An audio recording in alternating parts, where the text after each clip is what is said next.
पढ़ाई नहीं हो पाती आपसे, तो मैं आपको रिसर्च के साथ में सॉल्यूशंस देने वाला हूँ जो परमानेंट रहेंगे।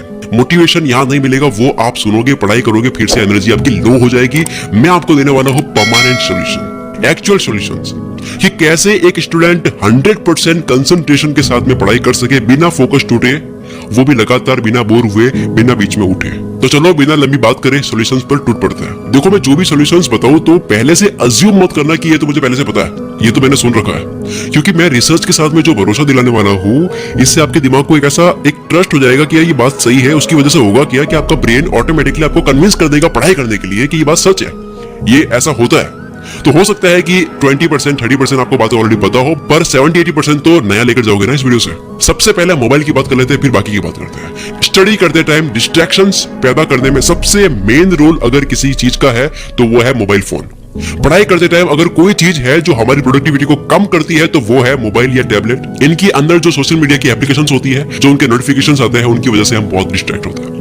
एक नोटिफिकेशन आपके फोकस को कुछ सेकंड्स के लिए तोड़ सकती है और उसी टूटे फोकस को फिर से बनाने के चक्कर में आप काफी टाइम खो देते हो। यूनिवर्सिटी ऑफ कैलिफोर्निया इरविन के अकॉर्डिंग, किसी भी काम या स्टडी को करते टाइम अगर आपका फोकस टूट जाता है या आप किसी रीजन से डिस्ट्रैक्ट हो जाते हो, तो आपको उस काम पर फिर से पूरी तरह फोकस बनाने के लिए 23 मिनट्स एंड 15 सेकंड्स का टाइम लगता है। ये रिसर्च करी उन्होंने। इसीलिए स्टडी करते टाइम या किसी भी काम को करते टाइम जिसमें डिस्ट्रैक्शन नहीं होना चाहिए, तब आपको अपने फोन को या तो फ्लाइट मोड में डालना चाहिए, नोटिफिकेशन सारे ऑफ करनी चाहिए, इसकी काफी सारी एप्लीकेशंस होती है ब्लॉक करने की, या फिर अपने फोन को दूसरे रूम में रखना चाहिए। दूसरी टेक्निक पर बात करते हैं, पोमोडोरो टेक्निक। काफी लोगों ने ऑलरेडी सुन रखा होगा। पोमोडोरो टेक्निक स्टडी या किसी भी काम को करने के लिए सबसे सक्सेसफुल टेक्निक में से एक है, जिसे फ्रांसिस्को सिरिलो ने 1980 में डेवलप किया था। पोमोडोरो के अंदर आपको स्टडी स्टार्ट करने से पहले 25 मिनट्स का अलार्म सेट करना होता है, आपको टाइमर सेट करना होता है, और पूरे फोकस के साथ में अपनी पढ़ाई उस वक्त में आपको करनी होती है। और जब टाइमर बजने लग जाता है, यानी कि 25 मिनट्स कंप्लीट हो जाते हैं, तब आपको रिलैक्स करना है 5 मिनट के लिए। 5 मिनट का ब्रेक लेना है और 25 मिनट की आपको पढ़ाई करनी है। ये आपको लगातार करते जाना है। ऐसा 3 से 4 बार करने के बाद फाइनली अपने आपको 30 मिनट्स का ब्रेक देना है। यूनिवर्सिटी ऑफ इलिनॉइस एलेहांद्रो लेरस की स्टडी में सामने आया कि किसी टास्क पर फोकस रहकर काम करने के बीच में अगर शॉर्ट ब्रेक लेते हैं, छोटा सा ब्रेक लेते हैं, तो ये हमें और ज्यादा फोकस्ड रहने में हेल्प करती है। अब मैं अजीब सी एडवाइस देने वाला हूं जो मेरे लिए काफी वर्क करती है।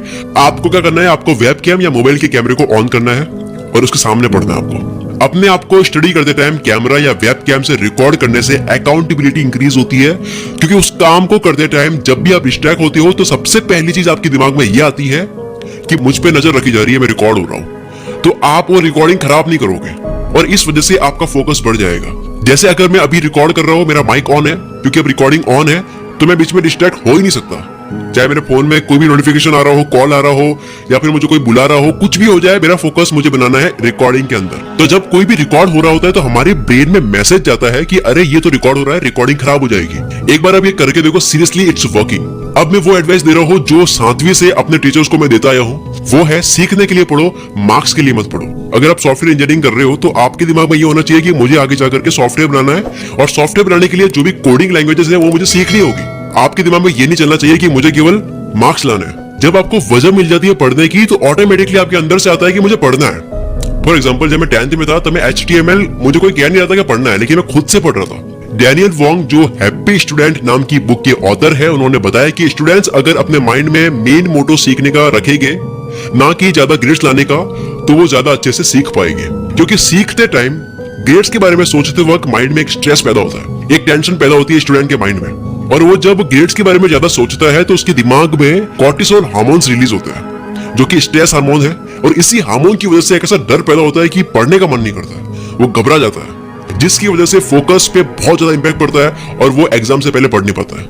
अब बात करते हैं एक्सरसाइज की। मैं एक्सरसाइज की बात इसलिए कर रहा हूँ क्योंकि मैं पिछले 2 महीने से एक्सरसाइज कर रहा हूँ और मुझे मैजिकल चेंजेस दिख रहे हैं अपने अंदर। American centre for disease control and prevention CDC के अकॉर्डिंग एक्सरसाइज या फिजिकल एक्टिविटी हमारी कॉग्निटिव स्किल्स जैसे कि कंसंट्रेशन और अटेंशन पर असर डालती है। मतलब आप तेज हो जाते हो, बहुत तेजस बन जाते हो आप। रिसर्चर्स ये भी बताते हैं कि शॉर्ट टर्म एक्सरसाइज हमारे फोकस को इंप्रूव करता है, क्योंकि इससे ब्लड फ्लो हमारे ब्रेन तक सही तरीके से पहुंचता है, इससे ब्लड सर्कुलेशन अच्छा रहता है, जिससे मूड में फर्क पड़ता है, स्लीप क्वालिटी बढ़ जाती है, आप अच्छे से सो पाते हो और स्ट्रेस और एंजाइटी जैसी प्रॉब्लम्स नहीं होती है, आप कूल रहते हो, आप कूल मित्र बन जाते हो। अब बात करते हैं प्लानिंग के बारे में, क्योंकि प्लानिंग के बिना तो यार आप कहीं जा ही नहीं सकते।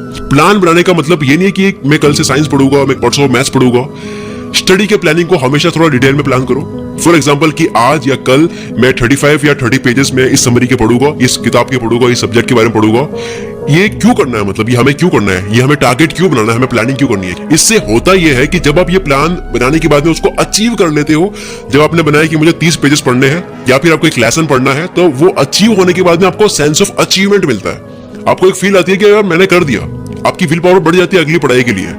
जब हम कोई एक चीज सही से कर लेते हैं तो हमें दूसरी चीज और सही से करने का एक मोटिवेशन मिलता है, जिसको हम सेंस ऑफ अचीवमेंट बोलते हैं। ये हमारे ब्रेन में हार्मोन्स रिलीज हो रहे होते हैं, जिसको कहते हैं डोपामिन। अब बात करते हैं ब्रीथिंग एक्सरसाइज के बारे में, जो मैं खुद करता हूँ रिकॉर्डिंग से पहले और स्क्रिप्ट लिखने से पहले। पढ़ाई स्टार्ट करने से पहले ब्रीथिंग एक्सरसाइज करने से स्टडी और लर्निंग पर बहुत इफेक्ट पड़ता है।